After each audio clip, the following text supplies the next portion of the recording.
All right, so this is the Israelite School of Universal and Practical Knowledge under Commanding General Yohana.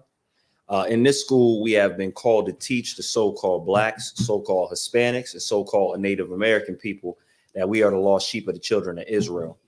And what we're going to do is play a couple brief videos, couple promotions, let everybody get time to get a drink, get a pen, a pad, whatever you need.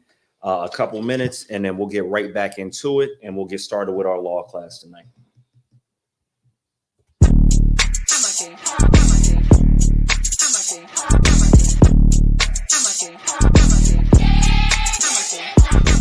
Get down here to class, 1232 North King Street, Wilmington, Delaware. Shalom, Lord in Christ, to my brothers and sisters, man. Y'all need to come down to 1232 North King Street, where the truth resides, man. ISUPK Delaware. We definitely representing doing some big things. That's 202 North DuPont Boulevard in Smyrna, Delaware. That's right. You know what I mean? Come and be a part of this rising thing that we got going on here in Delaware. I hear everybody claiming that they love the Lord and love God and all that. Well, get in here and show it. You know what I mean? The scriptures say faith without works is dead. So if you ain't doing nothing, your faith is dead. So get up and do something. What you need to do is get your ass up and get in the class. You understand what I'm saying? You ain't doing nothing else. You're sitting home wasting time. Everything is going on around you, and you don't know how to compartmentalize these things. You understand? I'm on my way to class right now, like you should be. You know what I'm saying? Class don't stop for nothing.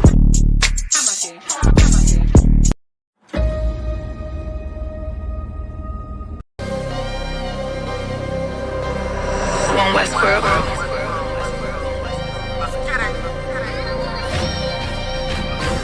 Weapons of our warfare is not carnal. I was born in it. You converted. This is not for you. Weapons of our warfare is not carnal. I was born in it. You converted. This is not for you. Handle lights and teddy bears. I'm trying to leave your block romantic. Flicking off the hip, I lead a scene looking like I'm dancing. Ain't one Westworld. Best believe we not gonna stand big titties on a drum. The stick figure looking outstanding. Rip his top with the hands of the Lord. Call that God tears. Send a spear right to the sky and watch his front tear. I'm that nigga cause I run with them niggas. So let's get that clear. Don't question who say I'm the GOAT. I tell them God did. In order to be the best, you gotta beat the best. To me, that's suicide. Of course, I sound cocky to a glizzy eater. Fuck your pride. Don't need a horoscope to see I'm a star, so fuck your sign. You can believe in anything you want, but as for me and mine, God mode. I am what I am, so let's just keep in mind. Don't wanna be like Yaya Kyrie, they wanna be like I. She said she lost until she found me, and then she found a tribe, and then I make a bout face until she called me out of wine. Weapons of our warfare is not carnal. I was born in it. You converted. This is not for you. Leave an imprint of my legacy with a spot for it. No way you can endure to the end if you not loyal. Weapons of our warfare is not carnal. I was born in it. You converted. This is not for you. Leave an imprint of my legacy with a spot for it. No way you can endure to the end if you not loyal. All time, no questions asked. We come and find you. His problems, my problems, and I'm standing behind you. Stepping with style, I'm standing on shit of my product. I take on the crowd, tell them all, throw in a towel. Half moon with a silencer, make it sound like a howl. We the shit, we about movements with a growl. Heavy is the head with the crown. When I take it, I'm proud. I get the order, bring my sword back wet with a smile, nigga. I'm an ace, but I go at you. I make commitments to a gun if I'm talking about a tantrums. Nigga said he a stand-up dude, that mean we laughing, nigga. All right, so again, shalom. I'm Officer Quahal with ISUPK. We coming to you out of Smyrna, Delaware. If you're able to tune in. If you can get down to the class, get down to the class. We pretty much have class every single day. We have them on 1232 North King Street, and that's in Wilmington, and also in our location in Delaware. And there's also locations literally all around the country and all around the globe. And, again, in the Israelite School of Universal and Practical Knowledge, we do have a leader. I know a lot of Black leaders have failed us in the past. And consequently, some of those leaders we don't even realize have failed because they've been martyred. For instance, Martin Luther King mentioned, before his death that he felt like he was leading his people into a burning building because of segregation. And as we can see, the world and Black people as a whole have gotten into a worse state. There's not a more marginalized, disrespected, or downgraded people in the entire world. And that includes Blacks, Hispanics, and Native Americans because those are the original children of Israel in the Bible. As I stated, earlier in my statement, we are here to feed the sheep, or Salakia. What I actually said is we're called to teach Blacks, Hispanics, and Native Americans that we are the children of Israel. And the Bible likens us to sheep, and Christ gave a commandment. And one of the things that we do in the UPK, which I talk about often, is us doing our program. So before I even get into it, can I get that scripture? Con. This is the book of John, chapter 21 and verse 15. So when they had dined, Jesus said to Simon Peter, Simon, son of Jonas, lovest thou me more than these? He saith unto him, Yea, Lord, thou knowest that I love thee. He said unto him. So hold on, Salakia, right there. So he's being asked a question by Christ. Do you love me? And he's saying, yes, Lord, you know that I love you. And the reply is going to be the way it is to show that you do love your brothers and your sisters and the children of Israel. Continue. He said unto him, Feed my lambs. He said to him again the second time, Simon, son of Jonas, lovest thou me? He said unto him, Yea, Lord, thou knowest that I love thee. He said unto him, Feed my sheep. So feed my sheep. When it's talking about feed my lambs and feed my sheep, that's talking about the actual children of Israel. It's not a lot of things in the Bible are symbolic, or they have a twofold meaning. Right.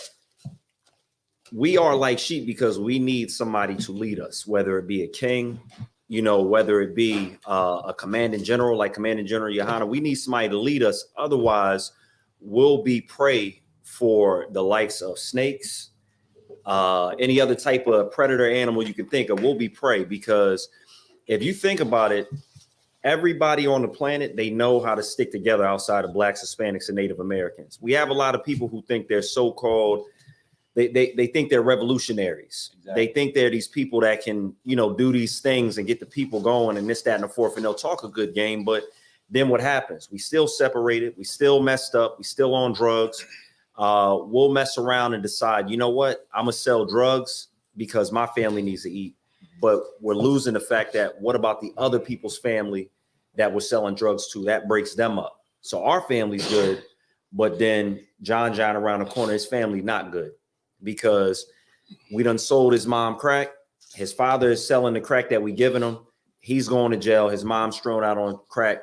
The daughter's getting sold in sex work. Right. So you done broke up a whole family by doing these types of things. Continue. He said unto him, Feed my sheep. He said unto him a third time, Simon, son of Jonas, lovest thou me? Peter was grieved because he said unto him the third time, Lovest thou me? He's like, why is this question continuing to be being asked? This is something that's saddening to him. Like, why are you asking me this question over and over? I do love you. He's saying, feed my sheep. This is very important. And then go ahead and finish the verse out. And he said unto him, Lord, thou knowest all things. Thou knowest that I love thee. Jesus said unto him, Feed my sheep. So we could stop right there. So feed the sheep. And what that looks like, that's not only us giving the Bible, precept upon precept, breaking it down correctly for our brothers and sisters, showing them their transgressions, which are sins, so they can get back to the Most High. That's also where they're messed up, poor, impoverished, that we go and do a clothing drive like we did in New York, where we clothed 1,400 something migrants that had, been displaced from whatever Hispanic countries. When the Haitians were under that bridge and we went out to them in Acuna, Mexico, and helped them out. When anything is happening, like in Philly, when we do a food drive, or we go to New York in the neighborhood of Harlem and we feed 300 people, we're supposed to feed the sheep. We can't just collect money and just buy a jet with it while people are starving in the streets. So we're supposed to feed the sheep. And that's what we've been called to do. That's what we're going to continue to do. And to have that type of spirit on you is a warrior spirit, because there's a way to go to war right now. And the scriptures say, I'm going to summarize. It says there's going to be men that are meant to fish. So right now, this is what we're doing. We fishing. We trying to get brothers to join us, help out our people. But then there's going to be a time to hunt. Right. When Christ is back on this earth, and the people who weren't following, the people who were against the Most High, those people are going to be hunted down. Whatever rocks they hiding under, whatever caves they under, the scriptures say that they're going to be hunted out those rocks and won't be able to escape, you know, the Most High, that great and terrible day. So let's go ahead and move on, because tonight's class is the law class, but we're going to be talking about Christmas. So the title of the class is Christmas Against the Law. That's an odd title, right? Has anybody ever heard about Christmas being against the law? Like in like the United States, England? No, sir. I thought you meant as far as the Bible. Right. So it means both. Khan, yes, I've heard. You know, it's against the Bible. But as far as in America or in London or anywhere else on the universe, I've never heard of that. So okay, no sweat. So at a certain point in time, go ahead, sir. You got it. I mean, it's hard. It's hard to hear about it if we're raised in a country where, you know, Christmas is big. Damn right. So, I mean, the only way you would know the truth or whatever is to come to class, like he said. So, I think you know, when you said London, do they hear the truth in London? That's my question. Absolutely. So, and Christmas, and when I mentioned London, like England, United States, countries that had banned it, there was a whole bunch of other countries that had banned it initially. But in present day, of course, it's not banned.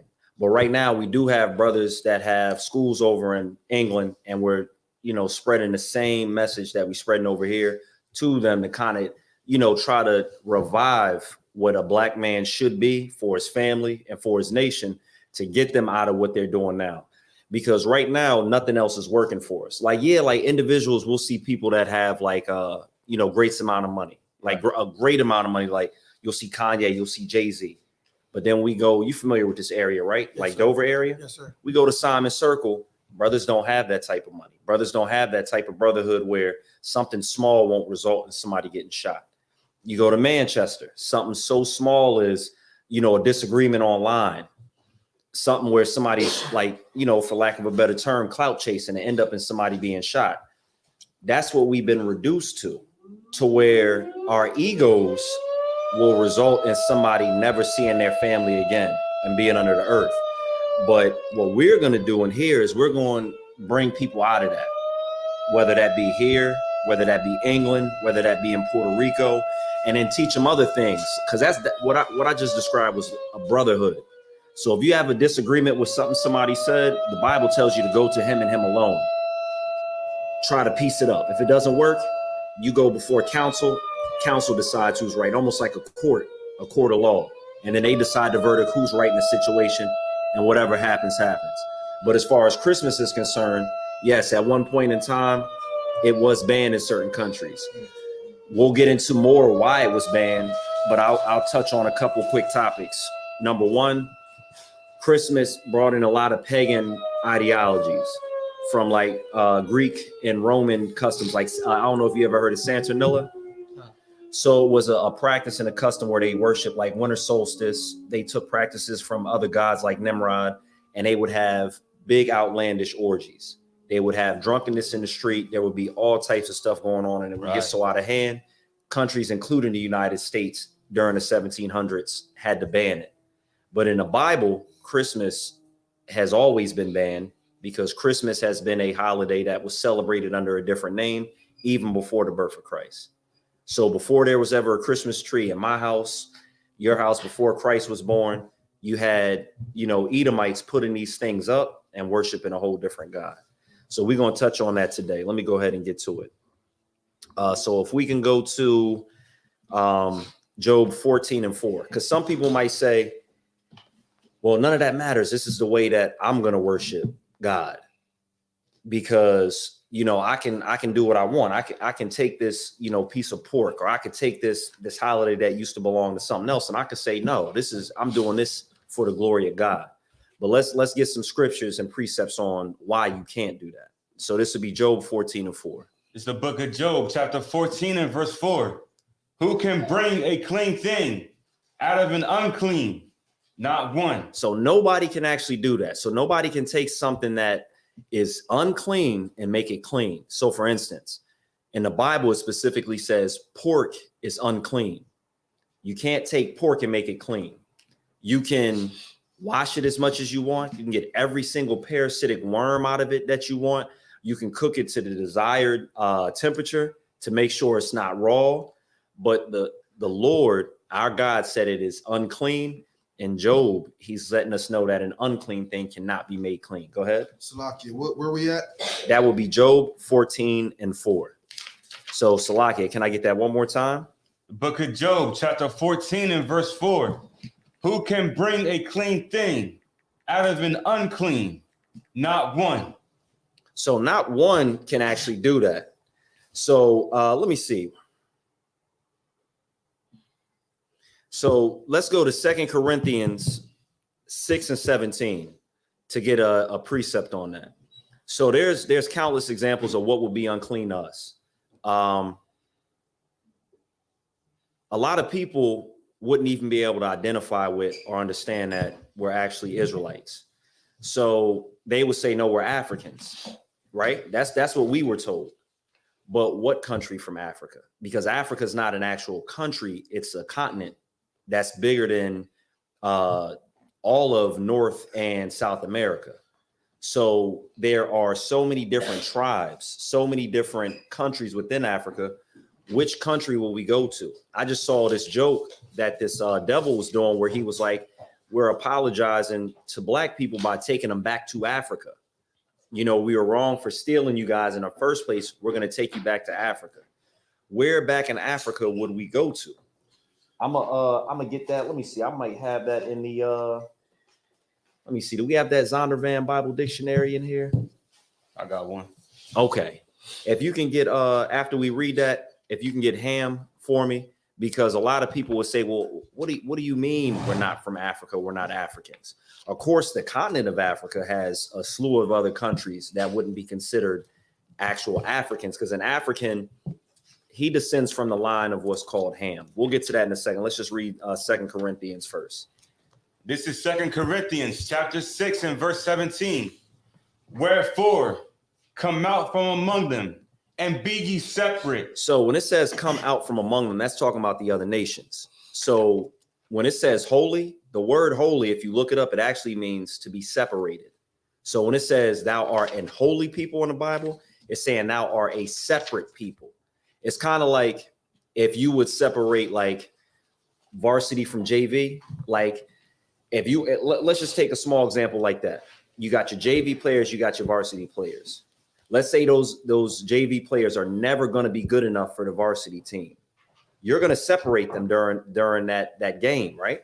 You're not going to have those varsity players amongst the JV players playing in the same game because they're not the same caliber. They're separate.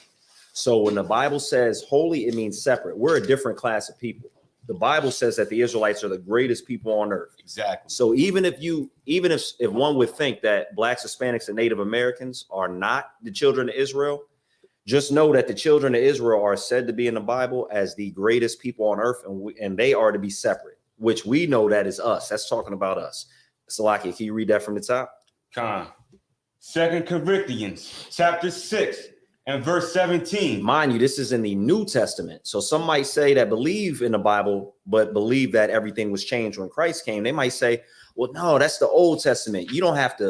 Nobody has to be separated from each other, this, that, and the fourth. Everybody is loved. All of this is this, that, and the fourth. The Bible says something completely different, even in Revelations. The Bible says that all nations are going to separate themselves according to nation, and that's at the end of time, even until the end of time. But continue. Wherefore, come out from among them. So come out from among the heathens, the other nations, people that are not Israelites, Blacks, Hispanics, and Native Americans. And be ye separate. Be holy. Continue. Saith the Lord. The Lord said this in the New Testament. Read. And touch not the unclean thing, and I will receive you. So if we don't touch the unclean thing, which is talking about the foods that he told us not to touch, if we don't touch the holidays that have been spoken about in the Bible, which are just rooted in idolatry, paganism, and Satanism, the Lord will accept us. We could tell the opposite of it is he will not accept us. There are verses in the Bible that say that you've said the name, the Lord's name, you've cast out demons in the Lord's name, but he still doesn't know you. because even though you spoke a big game, you didn't actually do what he asked you to do, which was to come out amongst those people, to get away from the unclean things. Continue. Verse 18, and will be a father unto you, and you shall be my sons and daughters, saith the Lord Almighty. At one point in time, what that's talking about is we were called not the children of God because we had messed up. This is saying if we do what the Most High wants us to do, we will be called the sons and the daughters of the Most High. Let's go ahead, go back to Job 14:4. Because that's in the New Testament. This is the Old Testament. This says you can't make something that's clean or salakia. You can't make something that's unclean clean. Read. Book of Job, chapter 14 and verse 4. Who can bring a clean thing out of an unclean one? Salakia, out of an unclean, not one. All right, the water for that. So we can't take these holidays like Christmas. So Christmas, yes, the class asked, is Christmas against the law? Here, at one point in time, it's no longer. You can do anything you want in this country, pretty much. Like you can do anything you want, kind of depending on who you are. But right, as far as doing what you want against the Most High, you can. Like a man can say he's a woman can say he's a man. He can wear what he wants. And the Bible is different. The Lord has certain rules and regulations on how things should operate.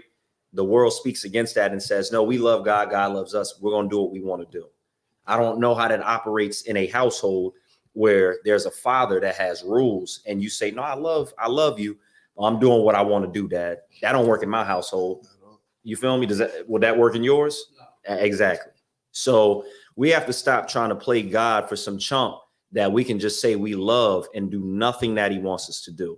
Matter of fact, before we move on, can we get that the love of God to illustrate what exactly the love of God is? And that also ties into how we should be treating each other.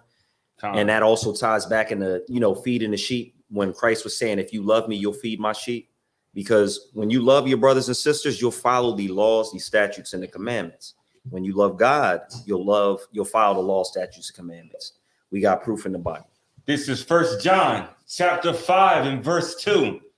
By this, we know that we love the children of God, when we love God and keep his commandments. So when Christ was asking us in the previous verse to feed the sheep, that's doing unto others as you would want done unto you. That's giving correction where it needs to be corrected. Read it again from the top. By this, we know that we love the children of God, when we love God and keep his commandments. For this is the love of God, that we keep his commandments. If someone is saying that they love God, but they don't keep the commandments, they're not actually loving God correctly. When I first heard this verse, this made me want to do exactly what I was supposed to do, because I say I love God. Like everybody says that they love God. My favorite boxer, I don't know if y'all familiar with Andre Ward. He might be a little bit before y'all time. But Andre Ward, he calls himself the son of God. I love the way he called himself that. Steph Curry, he points at the sky because he's essentially saying like this is to God. But you can't talk a big game and then not do what you're supposed to do. And we're going to keep going over that because this is a law class. But let me get Jeremiah 10 and 2 so we can start talking about Christmas. Because that's a big one. Christmas is one of the most important holidays in the entire world for Americans. Mm-hmm. We spend our entire checks. We go bankrupt for it. Right. We'll decide, you know what? Since I can't afford gifts, somebody's got to take this L. I'm crawling up in somebody's house. The comedy, the best comedy movie about that was what was that movie? Friday After Next. Well, Ricky Smiley, right? He's running up in the windows and he's getting to it. But that even though it's funny, that's something that people really do. That's something that people really do. I'm sure like nobody, we want to be perfect angels, right? But our minds, our hearts can be deceitfully wicked. And there have been certain times where men that would call themselves good, they had that thought in their mind like, man, I don't got it right now. Somebody's gonna have to give it up. Somebody's gonna have to give it up. But we can't do that, especially for some pagan holiday that's gonna take all our money. Let's read about about Christmas in the Bible and what Christ has to, or Salaki, what the Lord has to say about Christmas. Jeremiah chapter 10 and verse 2. Thus saith the Lord, learn not the way of the heathen. So we've already been told to be separate, to be holy. This is reiterating that. So learn not the way of the heathen. So don't do their customs. Don't follow their gods. Continue. And be not dismayed at the signs of heaven, for the heathen are dismayed at them. So when it says be not dismayed at the signs of heaven, there's a lot of brothers and sisters who follow astrology, where they think that they can tell somebody's sign by simply knowing when they were born. And they can say, you know what, you're this type of person because you have this sign. This is saying don't do that. Salaki, one moment. Go ahead, Wayne. Just to be, I know, but just to be sure, when you say the heathens, who are we speaking of? So this would be every other nation. But in this particular verse, the Edomites are the ones who were doing it. So you had, well, I won't just say the Edomites because you had, who was it? Nimrod. Was that the Babylonian Empire with Nimrod? I believe that was the Babylonians as well. I'll give you all a brief history on it and then we'll get back into it. What was going on was there was a mighty person who was Nimrod. Now, he wasn't a child of God, but he was so fierce amongst the world at one point in time where he was unaliving. And we're going to have to say certain terms like unalive online. I think he was a Babylonian. He's an African. He was like a Hamite or something like that. But he was such a strong warrior that it was made mention of him in the Bible. And he destroyed and took the lives of countless people. After he died, he was worshipped as a god. His mother, which was his lover at the same time, ended up burying him under an evergreen tree and pretty much was like, he's living forever because he's buried under the evergreen tree. Right. Evergreen tree means life. People started giving gifts under that. The Romans and other people like the Greeks, even the Egyptians had similar holidays like that where they would do that. One of them is called Saturnella, right? Where they would do similar things, gift giving, this, that, and the fourth. But then there's a whole slew of other pagan and devil worshiping holidays and traditions that they threw into it. And that's what we practice today. So we can go ahead and read that from the top. Jeremiah chapter 10 and verse 2. Thus saith the Lord, learn not the way of the heathen, and be not dismayed at the signs of heaven, for the heathen are dismayed at them. For the customs of the people are vain. For one cutteth a tree. So he's saying the customs of the heathens are false. So Salakia, read that from the top one more time. For the verse 2, thus saith the Lord, learn not the way of the heathen, and be not dismayed at the signs of heaven, for the heathen are dismayed at them. For the customs of the people are vain. So the customs of these heathens, so these other nations that do all this other stuff that don't have real gods, they're false. The word vain means false. Continue. For one cutteth a tree out of the forest. So back in the day when we would go to get Christmas trees, we didn't have these plastic Christmas trees that had, you know, all these ornaments rather, but lights on it already. We would just go get them from, you know, a place that had the trees growing, and we would actually have to cut the tree down. The tree was living until we would cut it down. Let's read that part about the tree one more time. For one cutteth a tree out of the forest, right? The work of the hands of the workmen with the axe. They deck it with silver and with gold. So this is way before Christ. They're saying they're taking a tree out of the forest. They're cutting it down. They're decking it with silver and gold. When they say deck the halls with whatever bounds of holly and all this stuff, these are all traditions that they've had for such a long time. Even the wreath. The wreath symbolizes something. I wrote it down from an article I recently read, and I'll read what it is. Ornaments. Those are things that were used at, they called them like wizard balls or witch balls. And what those were supposed to do was catch spirits. And if you look that up on your phone, you'll see it looks exactly like an ornament. Today we hang it on trees, But these are all things that come from something completely different. I'm with these traditions, I'm not hearing or seeing anything that relates to Christ in any way whatsoever, because Christ has nothing to do with Christmas. They've been doing this before he was alive. This is in what book again? Jeremiah. This is in Jeremiah. This is, I don't know how many years before Christ. It could be 1,000 years, because I get kind of mixed up with the ADs and the BCs on how to track the time because of the way they've mapped it out. But they'll have BC, BCE, this, that, and the fourth. Could have been 1,000 years before Christ was even born. They're celebrating a holiday with a tree. And this is another thing that you can look up. The cross, having a cross around your neck or worshiping a cross, was around before Christ as well. The Bible never says for us to wear a cross on our chains and this, that, and the fourth. There's other things that we can actually wear to symbolize, what we believe in as far as the beliefs of God. So let me just finish this verse real quick and I got you. Verse 4, they deck it with silver and with gold. They fasten it with nails and with hammers, that it move not. So when you cut that tree out, there's no roots, right? It has to stand up. So we used to have to nail it. So there was a stand, and you would either take wood planks and you would nail it. This is a tradition that's carried over thousands of years, thousands and thousands of years, because Jeremiah is talking about it now, but even right after the time of Nimrod, they were doing this. And now we're putting this in our house, and people that actually are worshiping Satan have passed this down as if it was something good and transformed it as if we could worship Christ with it, as if that's something that would be good for him, on his birthday. And we'll continue to get into, the things about, Christ and his actual birth. But read. Verse 5, they are upright as the palm tree, but speak not. So back in the day, there was even a belief that if you didn't do this with the tree would come alive. Some real goofy, spooky type of stuff. Continue.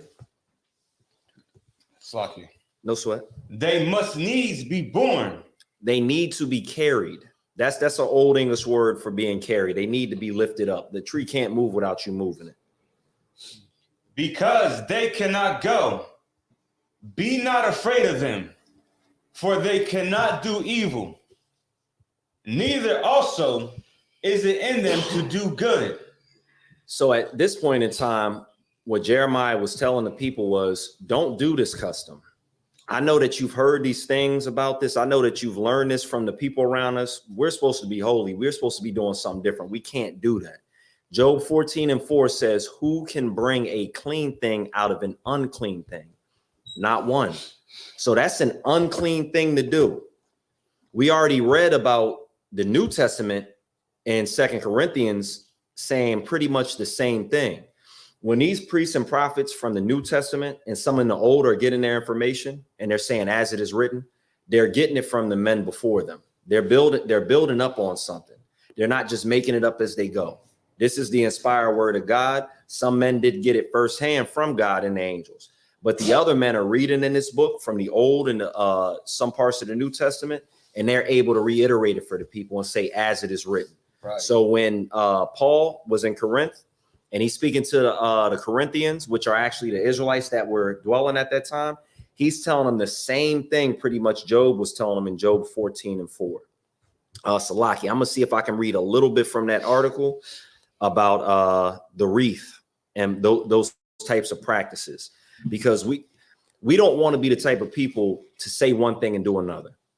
Like if we say that we're a friend to somebody, if we say that we're a brother to somebody, we show it. Exactly.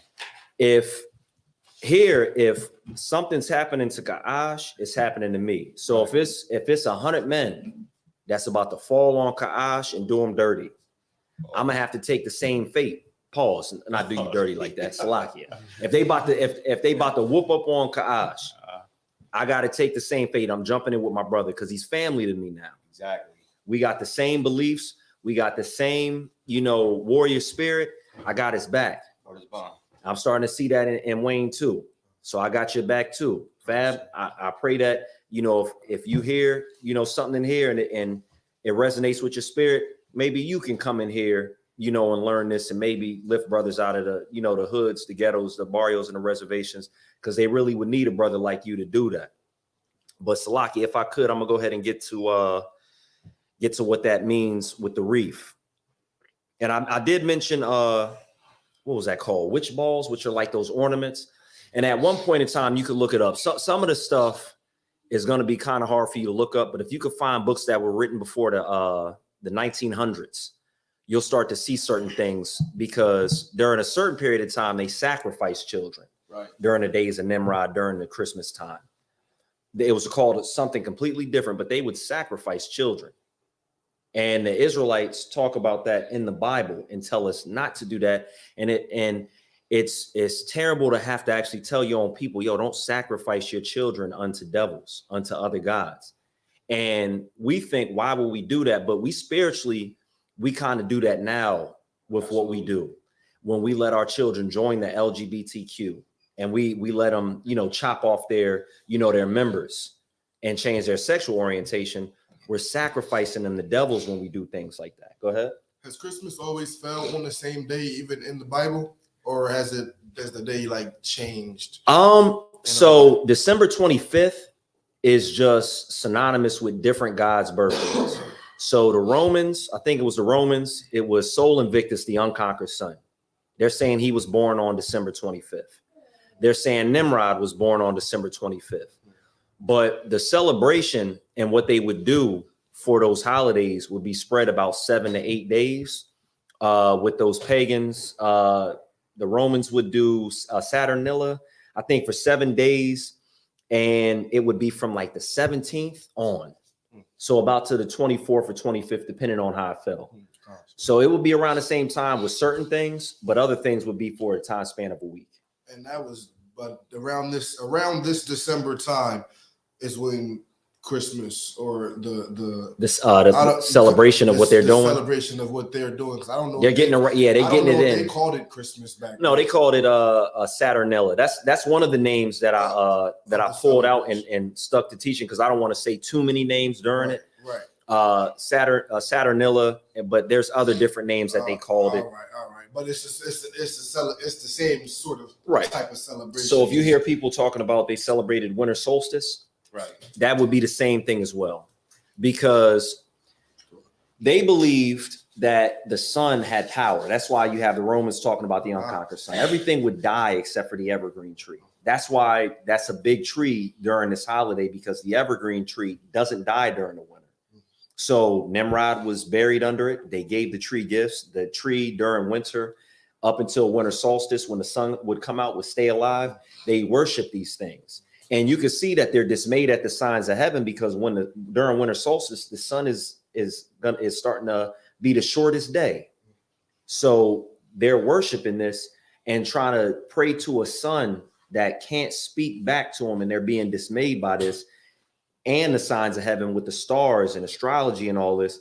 And the Lord is telling us not to do that. Like I got into a little discussion online, and I had said something to the effect of, what was it? It was pretty much like astrology and tarot cards are fake.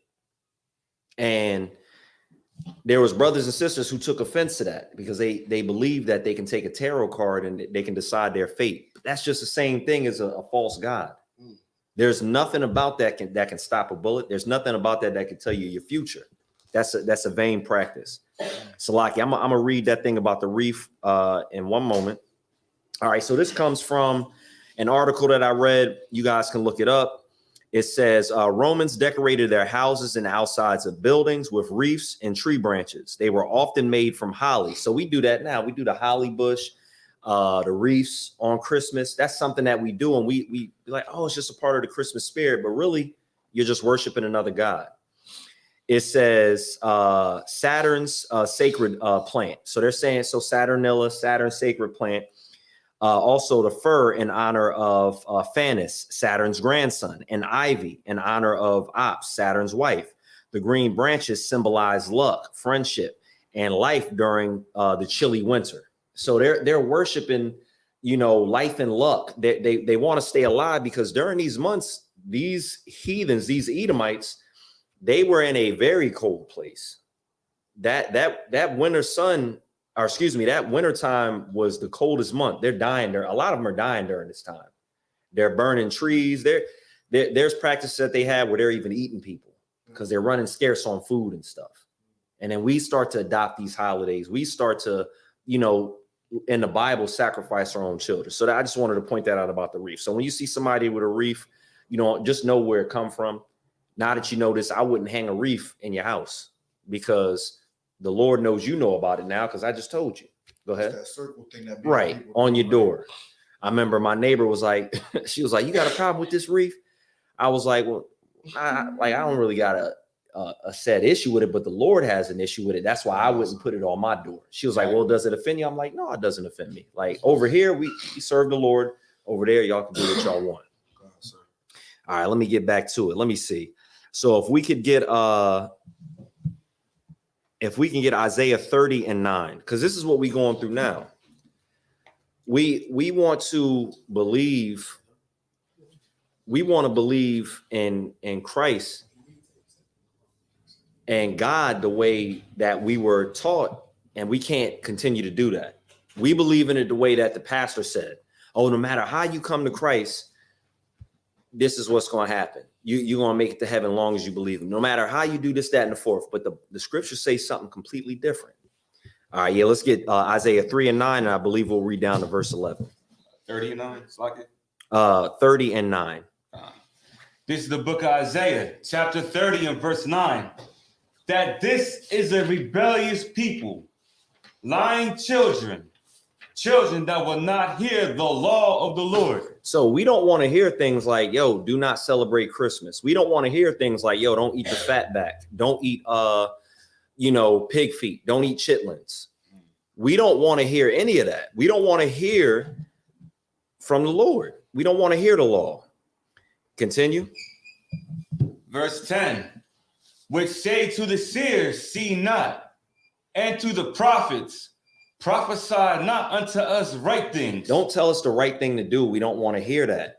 Like when I tell some of these, friends of mine in the world, look, do not go out there sleeping with a whole bunch of women, turning them into whores, never to deal with them again. They're like, I ain't trying to hear all that. Right. I'm going to the Dominican Republic and I'm tearing fire to as many women as I can. But the Lord in these scriptures, which we can go about in a different time, talks about men of the Bible having multiple wives. Just don't let it turn into something where it turns your heart away from the Lord. Exactly. Now, can you have multiple marriage license in the United States? No, but the government can't dictate who you share a familiar relationship with when it comes to a man and a woman. So if a brother has 3 wives, that's his business, because in the scriptures, it shows how the Lord gave David the wives of Saul after Saul died. Exactly. And if that was a wrong thing to do, then why would the Lord do it? Mm-hmm. But brothers would rather, instead of having multiple families and raising children and, being a protection to their wife, they would rather just, get a Brittany Renner. They would rather get a Superhead. They would rather get a Sexy Red. Superhead. They don't want, sometimes people don't want to hear right things. They just want to hear whatever it is that pleases their stomach and their genitalia. Continue. Prophesy not to us right things. Speak unto us smooth things. They want to hear things like, you could do whatever you want so long as you love the Lord. You could do whatever you want just as long as you believe Christ is king. Like the Lord is going to accept you the way you are. No, you have to change. Exactly. Continue. Prophesy deceits. People in their heart of hearts, sometimes they actually want to hear lies. Yes. Like, you ever deal with somebody that don't want to hear the truth about themselves? You try to tell them something that would make their life better, and then they act like you've offended them. Like, yo, you can't do that. You messing yourself up. They rather hear you say, oh, now that's a dope thing to do. You should keep doing that craziness. Go ahead. I literally just dealt with this. And Coach Fab could tell you. I'm sitting down with somebody, and I'm speaking. I forgot what we were speaking about, but I was speaking our truth. Right. And the girl, she's a Christian. She grew up Christian, and she was like, well, how do we even know that what happened in the Bible was real? I almost fell out. Right. I'm like, this what they teaching you? This is what you come in here and say? So if I could, I would then ask, so how do you know anything? But she is got real? up and she got up and made it seem as if I did something wrong. She was like, well, go ahead, then I don't want to talk to you no more. You being real hostile. I'm just sitting, all I did was look at my mans and was like, bro, That's what they do. I know she ain't just say that just now. Right. She's like, oh, I'm leaving.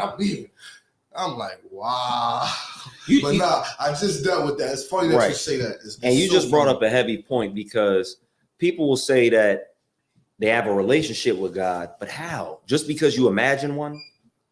That's like y'all remember on Martin when Pam thought she had a relationship with Denzel Washington, kind of like she loved Denzel Washington. Yeah, That it's like you don't have a relationship with God. You don't actually know him because you don't know what's that. Matter of fact, we're gonna get that where it talks about whoever says they know him and keep not his commandments and is a liar and the truth is not in him. Is that not in the New Testament, or am I tripping? It's in the New Testament. But people will literally say, and if you while you find that, I'm gonna finish that verse. Give me one moment. Salakia, when you do finish it, can you let me know where we at so I can follow along? Khan, I got you. And I'm gonna start it from the top. This is Isaiah chapter 30 and verse 9, while Ka'ash gets the other verse. It says that this is a rebellious people. So we know that we get a little rebellious. Blacks, Hispanics, and Native Americans, we are sheep, but we need guidance. So we're gonna be out here doing everything. We'll be spinning the block on each other. We'll be out here talking about what color the parts of our body is and going to Pound Town if we don't have a leader. It says we're lying children. We'll cap about a lot of different stuff as a people and not get to the root of what actually needs to fix us. It says children that will not hear the law of God, or Salaki the Lord, which say to the seer, see not. Don't see what I'm doing. Don't tell me what I'm doing is wrong. I don't want you to tell me that. I've dealt with that too, with family members of mine. And to the prophets, prophesy not unto us right things. Don't tell us the right thing to do. We don't want to hear that.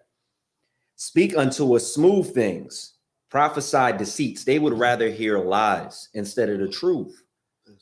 It would be like if somebody has a disease and they only have a certain amount of time to live and they can live their life the right way. They would rather hear, nah, you're going to live forever. You're going to be good. Like, or somebody is doing something to where they're sleeping around with women not protecting themselves. You be like, yo, bro, you gotta slow down. You might want to strap up. Hey, yo, chill. They rather hear, YOLO, shoot. You only live once. You better get it while you can. It's only gonna be so long before you can't do that. They don't want to hear the truth. And Salakia Kash, if you're having trouble finding that, I'll see if I can find it. Give me one moment. How do you say it again? Not saying that you know the Lord, but you don't. Salaki, give me 1 second.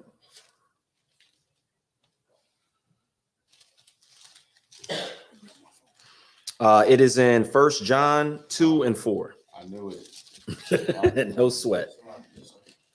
Yeah, no sweat. You got it. So we should do what we're supposed to do. Christmas, like I said, it's a very big holiday for everybody.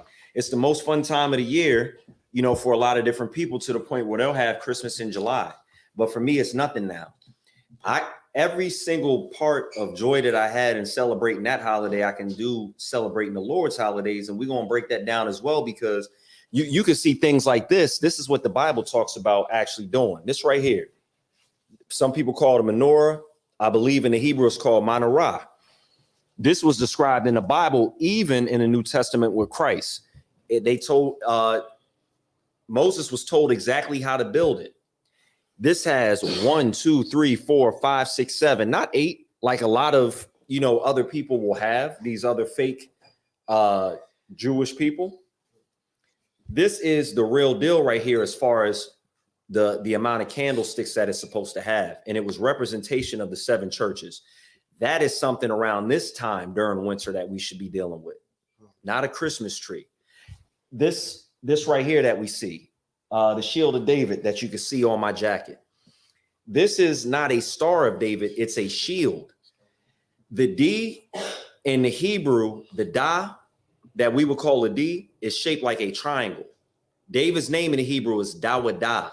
So all these symbols that we deal with, the cross, this, that, and the fourth, the Christmas tree, talking about it relates to Christ, all these weird things that we like, we're putting babies with wings on it, saying it's angels, this, that, and the fourth. The scriptures never had no naked baby angels rolling around. We should stop dealing with that type of stuff. But let's go ahead and read that verse in the Bible. This is 1 John chapter 2 and verse 4. He that saith, I know him, and keepeth not his commandments, is a liar. How you say that you know who God is and you don't keep his commandments? I had no idea about this. You asked me if I knew God, I would have said, hell yes. Right. I know that if I say, God, forgive me before I die, I'm going to heaven. That's what I thought. I thought that if it was my last second, if I could get that, Lord, forgive me. All the sins I was committing, I thought if I can get that out. But read it again.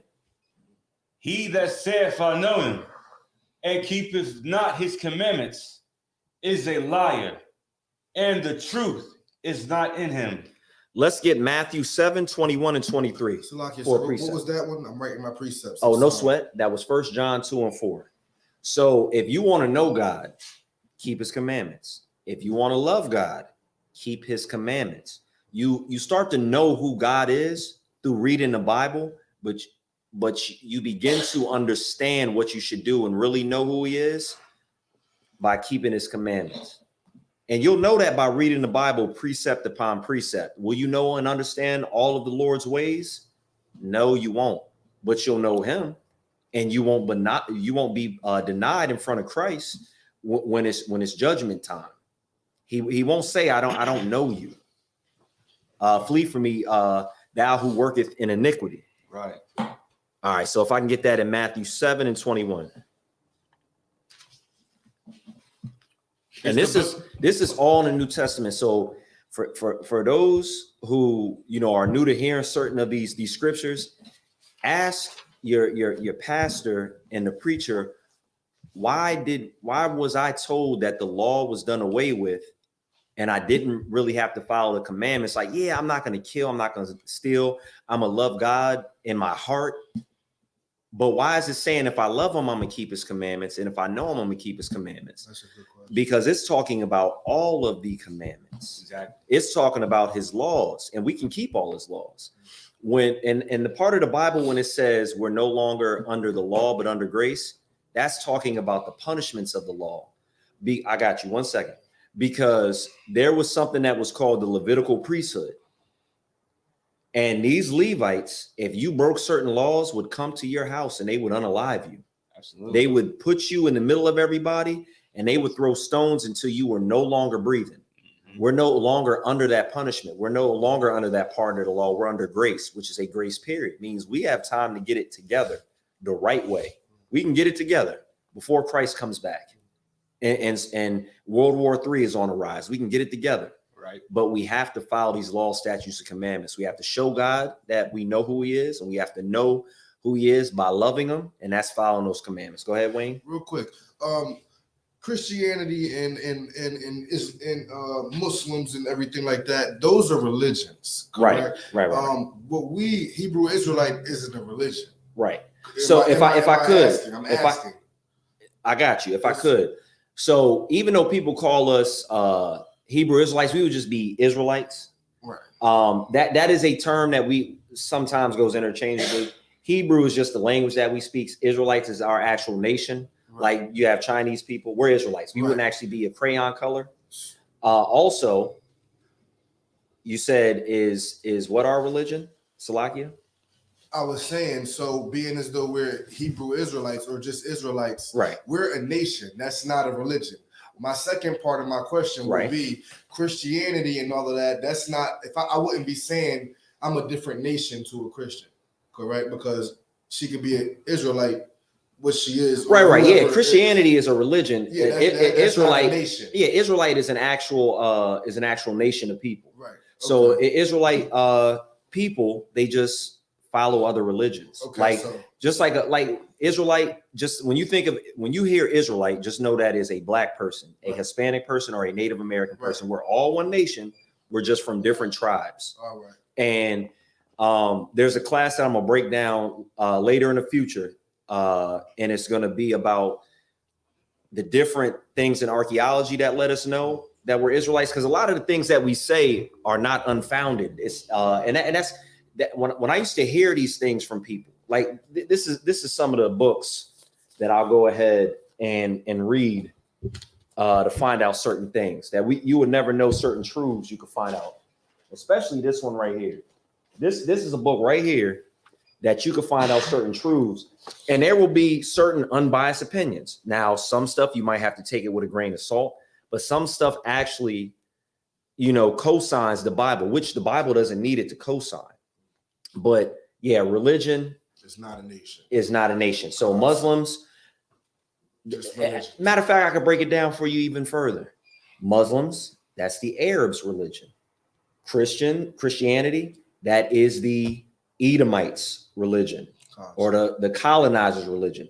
That was just something that was pressed upon us. And what's funny is you have, big head Negroes that think they know something by saying, well, that book, and this is what Officer Matazapai had brought out last night. That book was used to enslave us.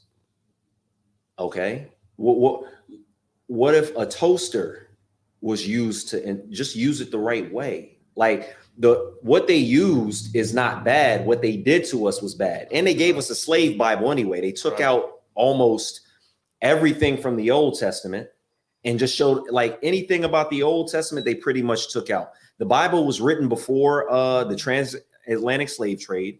It was written before Edomites called themselves Americans, and before Christopher Columbus set sea. That's before they took the Apocrypha out. Before they took the Apocrypha out, when it was written on scrolls, the Bible was not used to enslave people. And that one had the Apocrypha in it. I'm sorry, I'm not. So the Bible was written over a certain period of time. I'm not even going to say 1,000 years, but it was written over a certain period of time. So if you go back to, if you go back to the time of Nehemiah, and that those verses are being scribed and written down. Let me see. If you go back to like Nehemiah is not going to have privy to like Matthew, Mark, Luke, and John, because that time hadn't passed.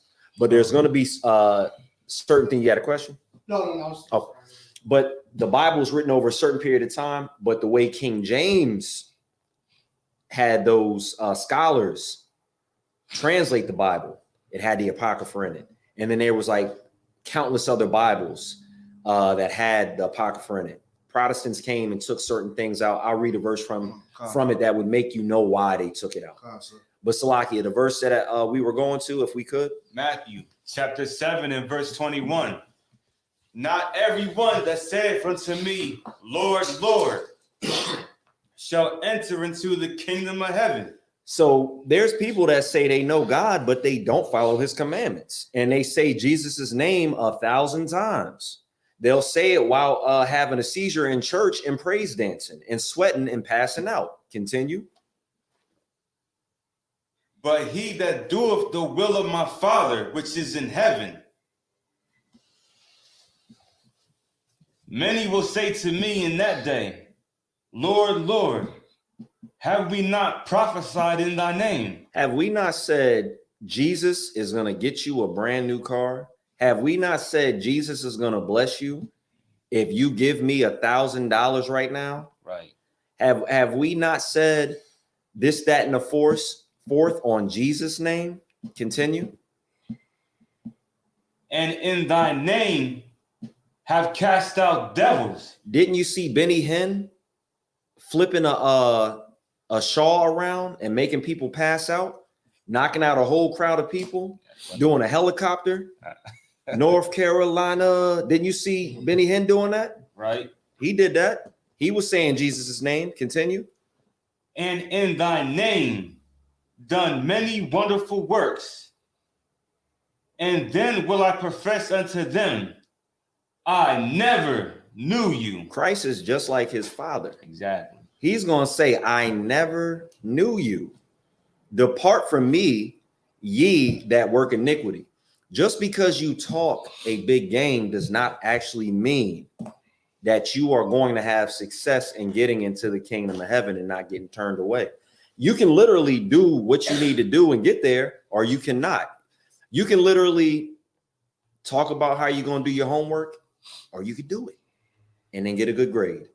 You could talk about fixing your car, or you could actually do it and be able to drive on the road. You can talk about a lot of things, but unless you actually do it, it's not coming to pass. And unless you do the work of the kingdom, you're not seeing the kingdom.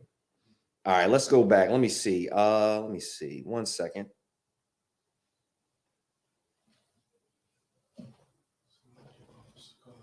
All right, yeah, let me go back to Christmas. We're starting to run out of time.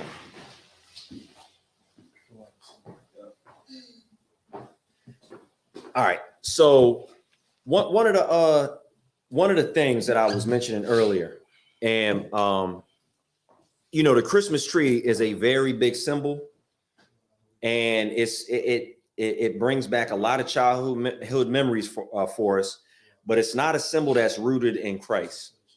It's not an actual symbol that's something good that we need to have in our households, just like the wreath, just like the ornament, just like the cross. But there are certain things that are in the Bible that we can have in our homes.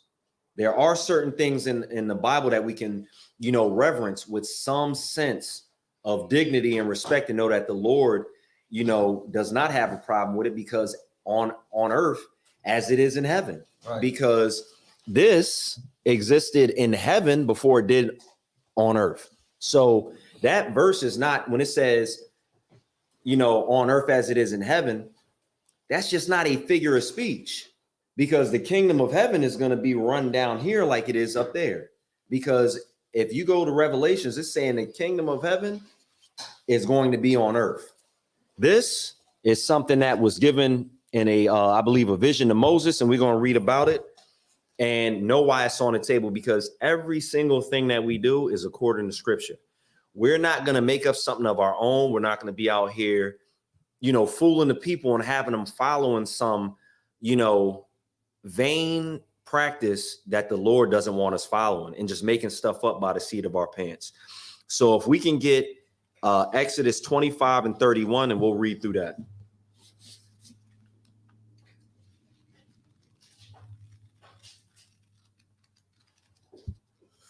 And again, this is as people call a menorah or a menorah. This is something that I looked at when I was younger as something obscure. I thought it was funny. Like, I used to hear things like about a dreidel. Dreidel don't got nothing to do with us, but this does. This is something that was stolen from us back during the Roman captivity, and during when the Romans came through Jerusalem. And I'm gonna show you a picture about it in the book, because that's one thing the devil does. The devil writes down and puts in history things that they do. It's just recently that they're trying to hide it, because now we're in books. We're seeing all the disgusting stuff that's happened to us. Here's another example of that. This is something that's called the delectable Negro. Something else I have to break down. During slavery, there's a lot of things that happened to us that they don't talk about. What was the brother's name who led that revolt in that movie? He think he got the answer. Young man think he got the answer. That's hilarious. What's the I cannot remember the brother's name. I believe he was Haitian. You know exactly who I'm talking about. He led that revolt, and he unalived a lot of the oppressor. I know who you're talking about. I feel as if I do too, but I don't know the movie. I can't remember what's his name. I cannot remember his name. It was called but anyway, once they caught, go ahead. It's Toussaint Louverture. I don't know how to say. It's like no. It's a different person then. Somebody else. It's somebody else. There's more than one brother that led a revolution, but they actually made a movie about it. And once the brother had started making movies about it, you really don't see his movies anymore, because they really went ham on him. Was it Birth of a Nation? Birth of a Nation. What's the character from Nat that? Turner. Nat Turner. I thought he wasn't Haitian. No, he wasn't. Salakia. But when they caught Nat Turner, I believe in this book, they go into some descriptive stuff about what they did to that man. And they don't want you to know what they did. And I'm going to put it like this. There's parts in that book that talk about, and we're talking about history, erasing a history, but we can tell in history who we are and what was taken from us and what was important by looking into things like this.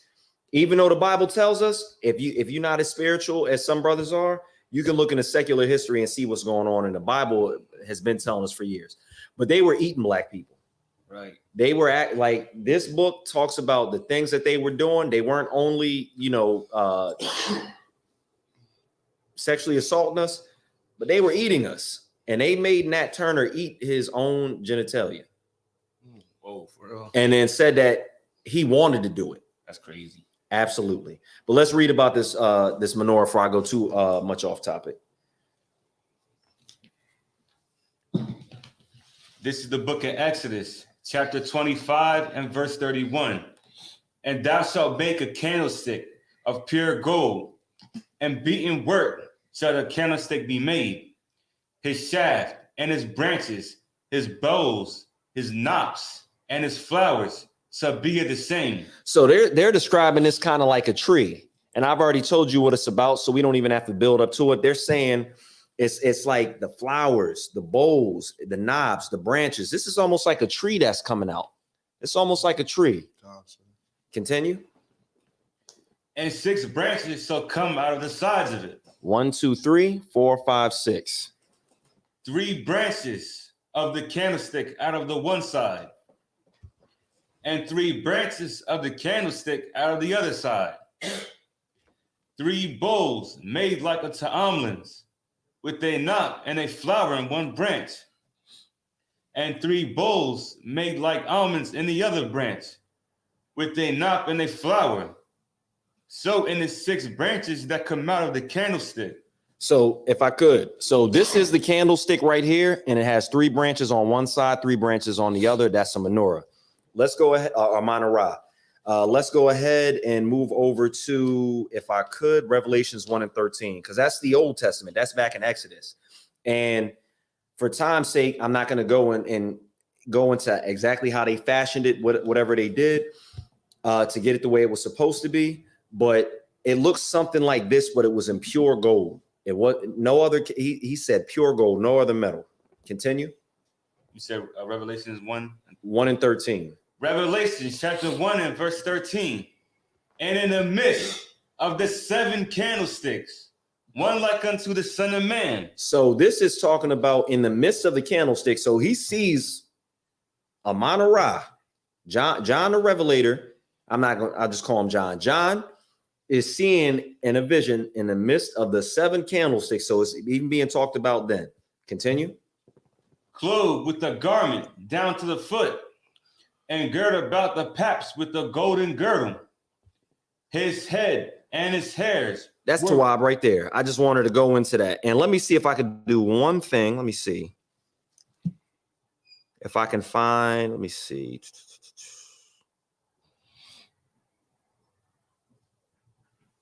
Let me see the verse.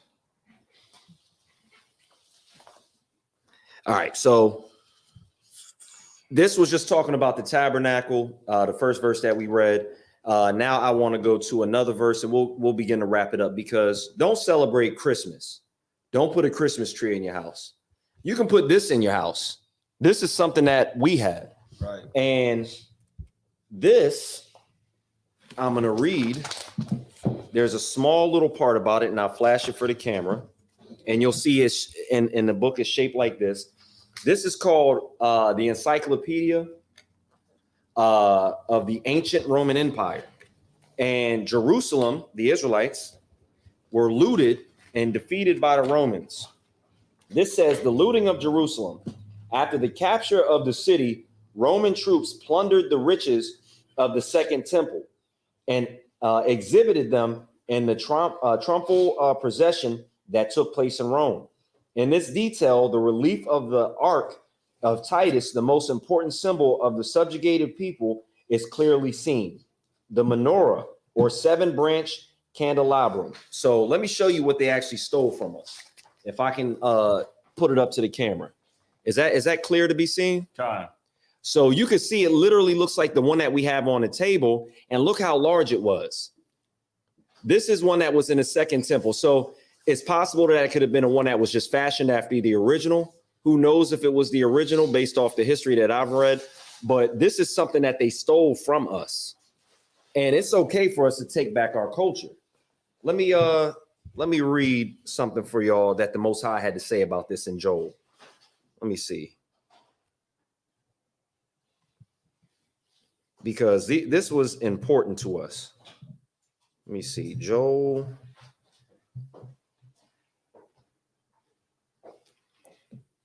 All right. So this is Joel chapter 3, and I'm going to start at verse 4. As a matter of fact, I'll start at verse 5. It says, because ye have taken my silver and my gold. What was that menorah made out of, or that menorah made out of? Silver and gold. Those were the symbols I believe I seen it say. On the left side was silver on the branches. I believe on one side was gold on the branches. Well, it said make out of pure gold, but there was still silver and gold that we had in our temples. And this is saying that these heathens took and stole things out of the temples. This talks about it in the Bible in Joel, and this even talks about it in secular history, what the heathen actually did to us. Let me continue to read. It says, and have carried away into your temples my goodly pleasant things. The children also of Judah and the children of Jerusalem have ye sold unto the Grecians. The Grecians, this is talking about Tyre and Zidon in the verse before. This is talking about African tribes that sold the Israelites to the so-called white man. Right. Who did that happen to? That happened to us. So when it says the Grecians are what people will call Greeks today. We were sold to the Greeks. Our things were stolen. This is ours. It's not anybody else's. That's what the Lord told us to make. Let me see if I'm going to stop there. Give me 1 second. All right. So let's get Exodus 32, 4 through 7. And I'll go ahead and read that for y'all. I'll give y'all a second to get there. So this is where we're going to go ahead and end it. We were talking about going into Christmas, the holiday, what it means. Even January 1st is based after a God. Like every single thing we come across is based after a God. Salakia, sir. Exodus, what was that? Exodus 32, chapter 4. And if you're able to read it for me, I'll greatly appreciate it. Sir. The water. 32, chapter 4. Yes. 32, verse 4. Verse 4. Yes. All right, sir. And he received them at their hand and fashioned it with a graving tool, after he had made it a molten calf. And they said, these be thy gods, O Israel, which brought thee up out of the land of Egypt. So this is talking about when the Israelites were literally delivered out of Egypt. Moses had left and went up to the mount. They got so restless, they didn't know if he was coming back. They decided to make their own gods, the children of Israel. We're going to skip down to verse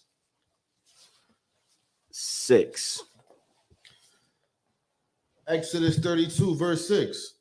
And they rose up early, on the morrow, and offered burnt offerings, and brought peace offerings.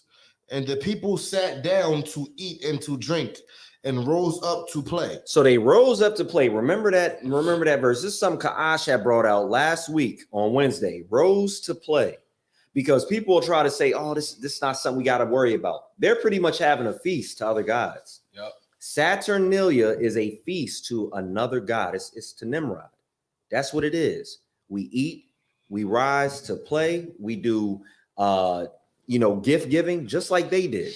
If you can get those pictures so I can show them what we're celebrating and what the Christmas time actually comes from and how we're celebrating our demise, that's something I wanted to go into as well. But they rose to play. And it said, verse 7 says, and the Lord said unto Moses, go get thee down, for thy people which thou broughtest out of Egypt have corrupted themselves. The Lord said they corrupted themselves when they did that. They are separating themselves from the Lord. I'm going to go ahead and get 1 Corinthians 10:7, because this brings it home. Because when you put that tree in your house, you're being an idolater. Because the tree, the golden calf, it's the same thing as far as, worshiping another god. Some people don't see it that way. That's fine. Some people say it doesn't matter. The New Testament says it does. The Old Testament says it does. I don't know where if you believe in the Bible, where are we going with this? You feel me? Where are we going if we can't believe in anything?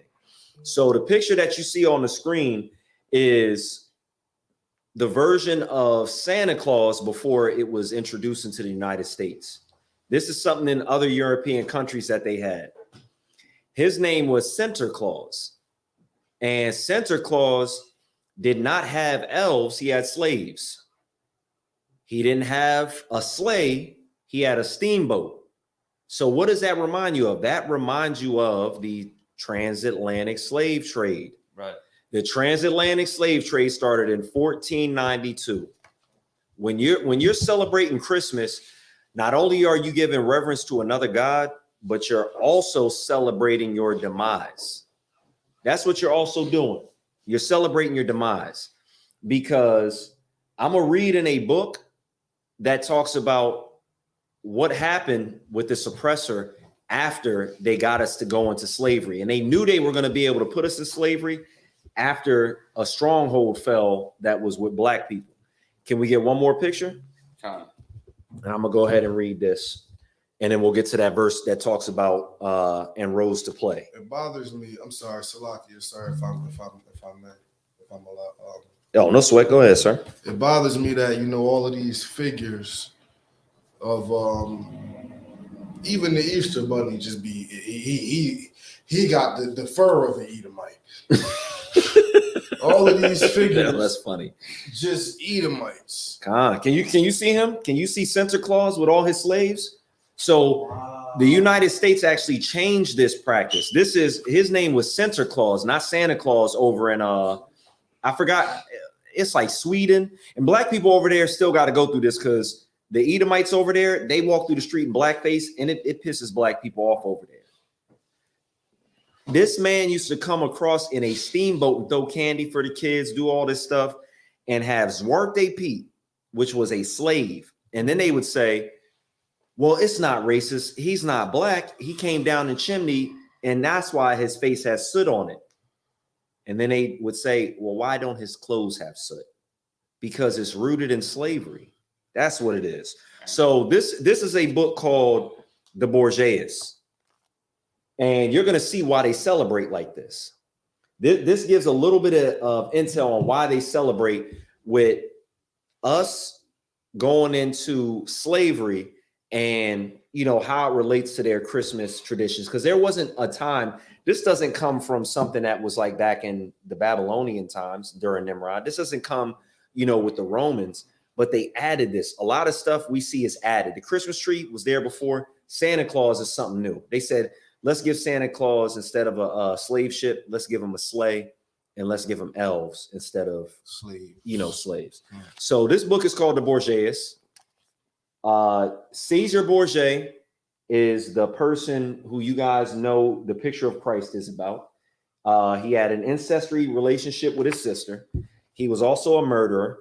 He was a disgusting human being, and they made him the picture of Christ. I think it was Leonardo da Vinci, or one of the famous painters, is who was commissioned by him, the Pope, to paint the picture.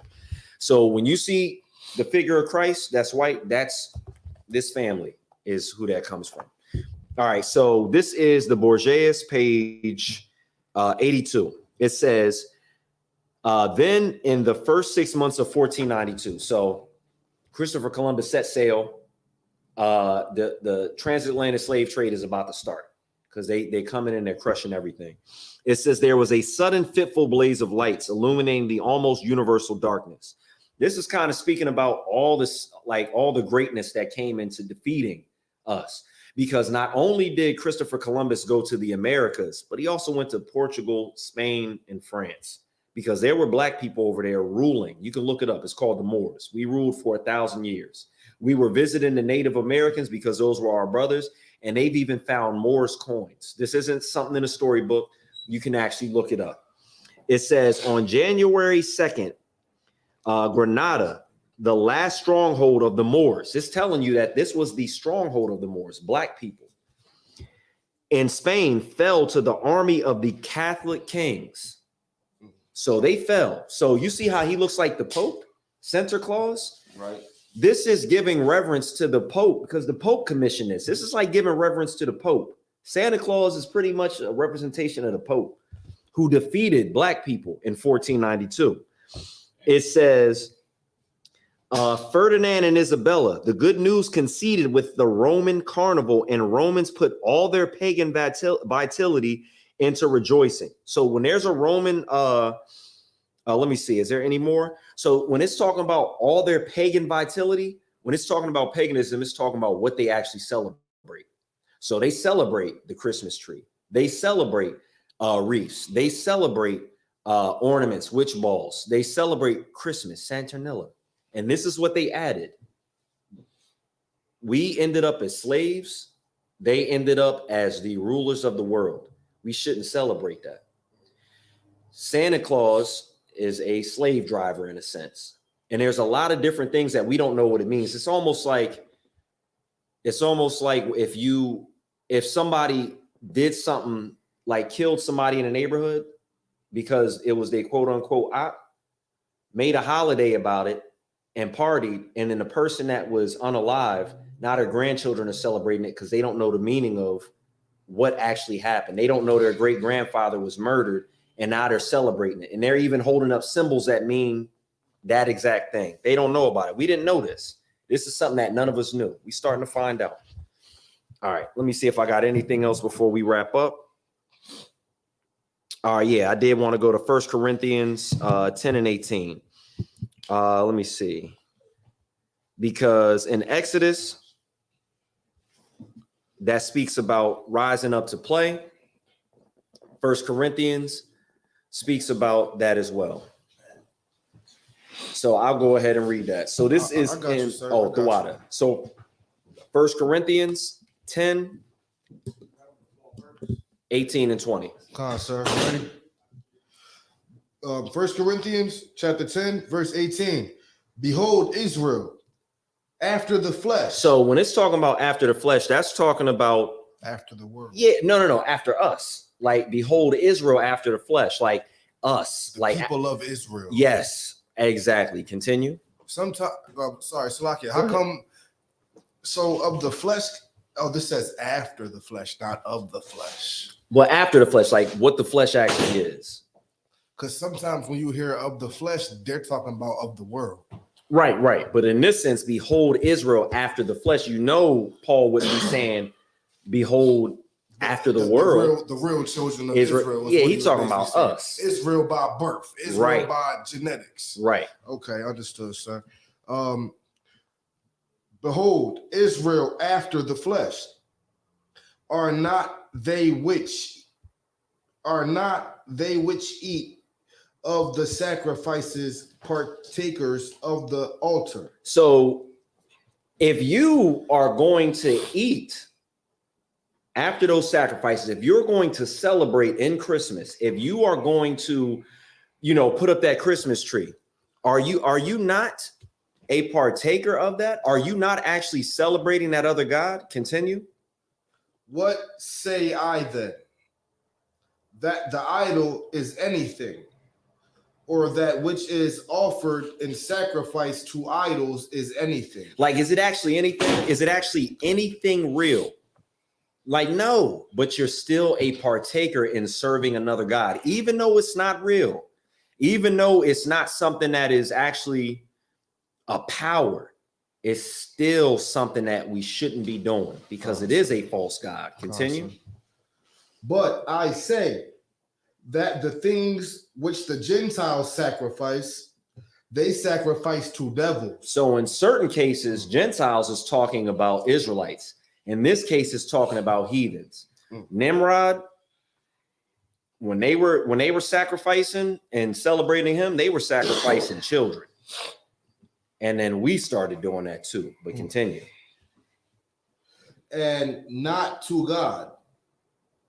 And I would not that ye should have fellowship with devils. So check me out.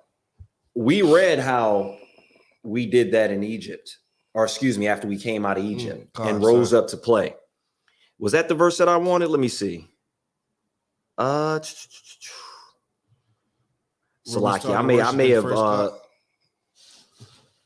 I may have skipped over, but it's Tawab. It still made my point. If we can go to 1 Corinthians 10 and 7. Because that's the actual verse that I wanted to read, but what you read was perfect. And then I'll read Exodus 32, 4 and 7 right with it. This is 1 Corinthians chapter 10 and verse 7. Neither be ye idolaters, as were some of them, as it was written, the people sat down to eat and drink and rose up to play. So when it say as it is written, remember how I was saying that that's a precept, or that like when it says as it is written, he's getting it from a different part of the Bible. I'll go ahead and read that one more time, because he's saying the people rose up to play. He's saying don't be idolaters. So don't be partakers in these other gods. Don't put the tree in your house. Don't put the reefs on there. That's for another god. Don't do like they did when they did the molten calf. So let me get this in Exodus 32 and 7 for time's sake, or 32 and 6. It says, and they rose up early on the morrow and offered burnt offerings and brought peace offerings, and the people sat down to eat and to drink and rose up to play. So when he is speaking about these verses, that's what he's speaking about. If I can get one more, it is in 1 Corinthians 10 and 21. And then we'll go ahead and end it there. This is 1 Corinthians chapter 10 and verse 21. You cannot drink the cup of the Lord and the cup of devils. So you can't drink from the cup of the Lord and the cup of devils. Like you can't say that you're serving the Lord and serve Satan at the same time. Right. If you celebrate Christmas, you're not worshiping the Lord. So you can't drink the cup of the Lord. You can't be up in here and then think you can celebrate Christmas. Continue. You cannot be partakers of the Lord's table and of the table of devils. That's perfect. That says it right there. And that's in the New Testament for those, who might be confused on whether or not it matters when we're doing what we're doing in this time period. So, brief recap. Christmas is going against the Bible. We talked about that. What was that? Jeremiah 10 and 2? Right. About cutting the tree out. We talked about what those origins of Christmas actually come from. We spoke about how we should serve the Lord, know the Lord, and love him, because this is the law class. With that being said, I'm going to go ahead and pass the class over to Priest and Officer Kaash. Clap it up.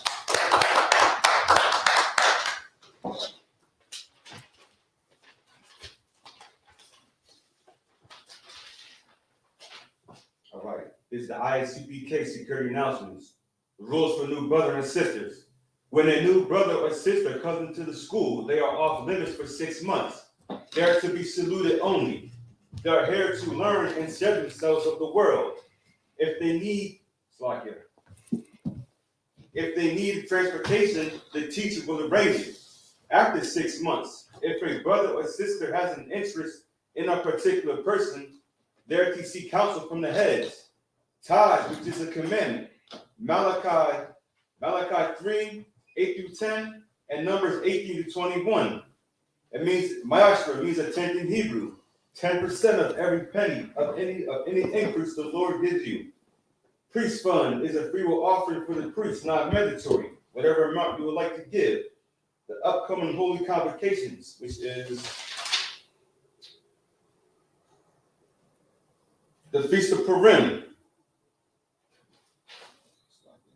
which is February 22nd and February 23rd.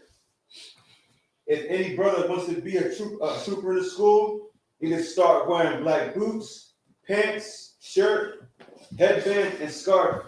And with that, the men of Israel say Abijam, which means to stand. Men of Israel, Amazon Shabbat, Amazon, Barak, Yahbashim, Yahshua Barakatham. Yazmatah, hands down, Sar, turn and face the sisters. Sisters, Amazon, men of Israel, Amashim Shabbat, Amashim, Barak, Shalom, Yahweh Shamar, Hashem Yahshai. Yahshai. With that, class dismissed. Screw that last part up again.